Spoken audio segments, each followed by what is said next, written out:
And welcome to a special Bio City Geeks In Memoriam. Actually, we've got 3 people to talk about. We've actually never done an In Memoriam episode, but there were 3 big deaths this week. And like they say, things happen in threes. Exactly. So we've got John Rogers from San Diego Comic-Con, William Goldman, and Stan Lee, of course, the biggers one of all. Yeah, the biggest of all. This year. So first off, I'll just get... we'll talk about John Rogers, San Diego Comic-Con president, brain cancer. Yeah, I mean, the thing is, I had been hearing about this guy and actually briefly met him in my many years going to the con.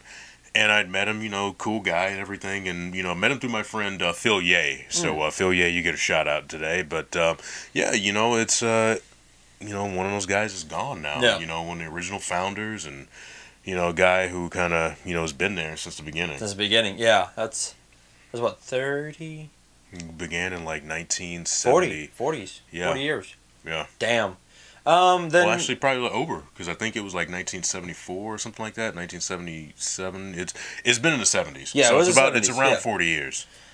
And then we have the William Goldman passed. He was the author of The Princess Bride, and wrote Butch Cassidy and the Sundance Kid. Oh, yeah, wow. Yeah. Some of the greatest minds do die. I know. And the thing is, in all these guys dying, several people have come out and, and I like how they really, really, really commemorated, like Stan Lee and, John Rogers and William Goldman and just, acknowledging these guys for who they were, like great minds who created stuff that's lasted. Yeah. I mean, The Princess Bride, people still quote that movie. All the damn time. Yeah, and I remember, and the only reason why I was even remotely interested because Andre the Giant was in that movie, and I was such a huge wrestling fan at that point. So I watched it and I really liked it. And it's just like and speaking of Comic-Con, and when we go to Comic-Con, people get so wrapped up in the celebrity aspect of it. They want to meet people from The Walking Dead and it's basically, friends like the aforementioned, Phil Ye, who is a very dear friend of mine, one of the nicest guys you'll ever meet, comic book artist. He knows Phil Ortiz. Okay. Yeah, so he and Phil Ortiz usually have like a booth space. Okay. Right by each other at Comic-Con. That's how I met Phil. And he said, these are some of the greatest minds. Stan Lee, comic book guy. He's done, some amazing things, that, still permeate to this day. And here we are, worrying about the Kardashians and people who haven't really done much to kind of move the needle. It's true. It's true. And it's like we flock to that, but these guys here, maybe they might not be the sexiest people or, the most well-known people, but they're responsible for a lot of stuff if you really, really do your research. It's true. And then finally, speaking of Stan the Man Lee, passed away at 95. What can we really say that hasn't been said already? It's true. And I get, because I actually did a little blurb for God Eats Geeks for the podcast. That is for my friend Mike and Derek's podcast, the Geekdom Fancast, who gives us a lot of love. But pretty much Stan, and people got mad that everyone in the mainstream media was calling him the creator of the Marvel Universe, which he wasn't. We get that. He's the co-creator. Yeah. With Alex Ross, got on Kevin Smith from Mallrats. Yes. And that's what started their feud. I don't know if it's still going on. But, right. And granted, he collaborated with some of the greatest minds. Jack Kirby. Steve Ditko, Roy Thomas. Don Heck, Bill Everett. Jill Kane, Romita Sr. The people that Stan Lee worked with in the 60s. Those are like a who's who. It was the Mount Rushmore. Yeah, Mount Rushmore comics. And the thing is, because people were calling him the creator, that's what spurred Jack Kirby to go to DC. Exactly. And he created, hey, we got Darkseid out of it. We got the New Gods. Exactly. Exactly. But Stan Lee, like I said in the and he even admitted that he took a little too much credit. He's admitted that. and he did. And luckily... That's why Roz Kirby hated him for so many years. Yes. And that's why, luckily, he was able to say that where Bob Kane never got that opportunity. Because Bill Finger really created Batman and Robin. A lot of those. Penguin, Riddler. Yeah, and Bob Kane just profited. Yeah, and then, Bill Finger dies broke and penniless. Exactly. So, but Stan Lee, when you look at what he did co-create, he created characters that were for everyone. Yeah, I mean, it didn't matter whether you race, color, creed. You know, he created characters that weren't the best looking in Spider-Man. Nerds, geeks. I mean, here's this guy with all this power, yet he can't tell anybody. And he has to, you know, keep up appearances, you know, to keep people from... Not only that, but he was broke half the time. Yeah. Couldn't finish his homework because he had to stop crime. Exactly. He could never get his degree. With Iron Man, he was alcoholic. He had demons. He had demons. These were characters. He was a war profiteer, really. Yeah, yeah. And they showed that in the movie. Yeah. And the thing is, you know, like Daredevil, here's a blind guy. You know, he may be skilled in martial arts and his senses may be heightened, but he's still blind. Yeah. I mean, he still can't see. And then here's, you know, then the X-Men was probably his maybe with Spider-Man his greatest creation. Because if you really think about it, X-Men was at one time the most, you know, well, actually it is the biggest selling comic of all time for Marvel. It still is. And, you know, that really touched on racism. They were mutants. So the thing is, they had these powers. They didn't look human all the time. Right. You know, here's, you know, Beast in his original form. With the giant hands. Yeah, the giant hands and the giant feet. So the thing is, you know, you see somebody like that, you're going to go, holy shit, you know. And the thing is, he touched on that. And I read an article last night about how he used his platform to, you know, like in Stan Lee's soapbox. And he got on his soapbox and basically criticized bigotry and racism. Yeah, he denounced. He constantly denounced bigotry and racism, and that's why, you know, when people took the X-Men from a civil rights icon and the team to an LGBT icon, Stan Lee never had a problem with it because he's like, no, that's the same thing. Yeah, it's a different group of people who've been ostracized for no other reason than being born different. Yeah.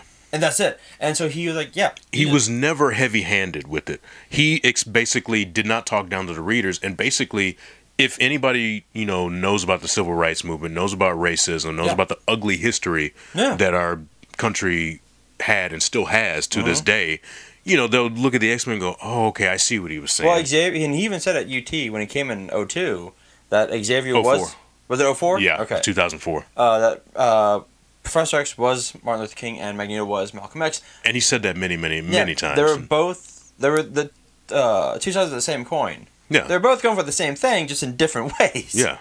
And that was brilliant. The fact that he didn't allow Black Panther to have his name changed. Yeah, it was Black Leopard for a time, but he said just didn't have the same move. And speaking of Black Panther, he co-created.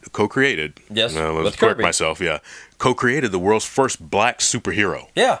Which enjoyed a monstrous run at the box office. Yes, it did. And you know, and of course, you know, we talked to some people who did not like the movie at all, and I think that they were looking too deep at it, like, oh, you know, it's black people fighting black people. I'm like, well, no, you're looking at it the wrong way. It's fighting for the throne. Yeah. You know, it's when no in the King Game of Thrones. Yeah, exactly. Yeah. I mean, it's like when you're fighting for a throne. Well, hey, that's what happens. You know, brother turns against brother. You know, friend turns against friend. I mean, look at Okoye. You know, she had to fight and what? Her husband. Yeah. Did she kill him or no? She didn't. He just got arrested. Okay, yeah. I was but just about to say. They still had to unite what was his clan? It was what's his name? David Okoye, right? Yeah, and then they had to unite because they had to unite all of them to fight. Yeah. But in that run that he and Kirby did as 110 issues. Yeah, and defeated the Fantastic Four on his first appearance. Yeah. You know. He came from a country that was technologically advanced, you know, in so many ways, even more so. Fantastic Four has beaten Captain America in hand-to-hand combat. He's very smart. Yeah. And you know the thing is, his country, you know, is hidden, so you can't get to it. Is not suffer from colonialism. Yeah. And very technologically advanced and has some of the world's greatest resources. Vibranium. Yes. Is, you know, what Captain America's shield is made from. Is in the comics it's adamantium, right? It's adamantium, and then they later changed it to like a mixture of vibranium and adamantium. Okay, yeah, to kind of tie in, yeah. But still, I mean, hey, that's, you know, the precious metal that, you know, it comes from. So. And I mean, and the run that he did with Kirby on FF, he gave us, the Fantastic Four, Black Panther, Doctor Doom, Galactus, Silver Surfer. I think Annihilus, the Inhumans. I mean, everything that they did. And granted, that could, you know, you can push that more towards Kirby if you want. Fine. However, it's the fact that he gave us names like Spider-Man, like Iron Man, Like he gave us amazing names. Daredevil. You know, he did not create Wolverine. Let's get that straight. Len Wein, the late Len Wein. Len Wein created him. Claremont. Yeah, I mean, I think Claremont wrote the definitive run. Yeah. You know, but Stanley got it started. I mean, he did. Well, and then I also said when I was on the podcast that while Wonder Woman is rightfully so, like one of the lead, like the most powerful female superhero characters ever. Yeah. Stanley and Kirby gave us what I think is the best in the Invisible Woman. Yeah.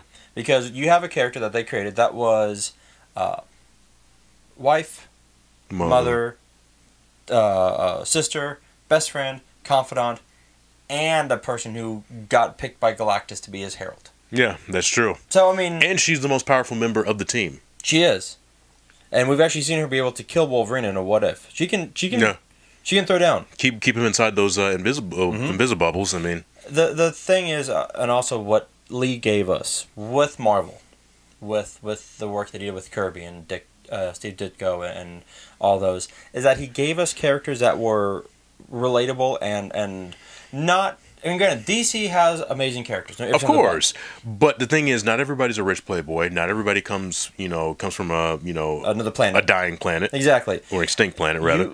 He put all of his characters in New York. You can walk New York and be like, okay, that's where Daredevil is.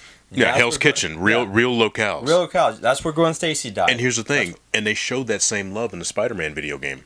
Yes, they do. And I remember there was one guy, I was watching a live feed of the game, and he was like, "Oh, wait a minute, I used to live there." Mm-hmm. And he was like, "Huh?" Yeah, they gave us and so and people, however you want to pay a tribute to Stan Lee. If you want to put a picture of. I didn't understand why Armie Hammer got so pissed off. And he apologized. He since apologized. Did he apologize? Jeffrey Dean Morgan really got on him. He did, and that was a great. And here's the thing: when Roddy Piper died, I posted the picture that he and I took at Comicpalooza. Because the thing is, I liked Roddy Piper. Yeah. I was a big fan, of the animated series Hulk Hogan's Rock and Roll Wrestling. Mm-hmm. I was just a big fan of his, and I got to talk to him, just about his career.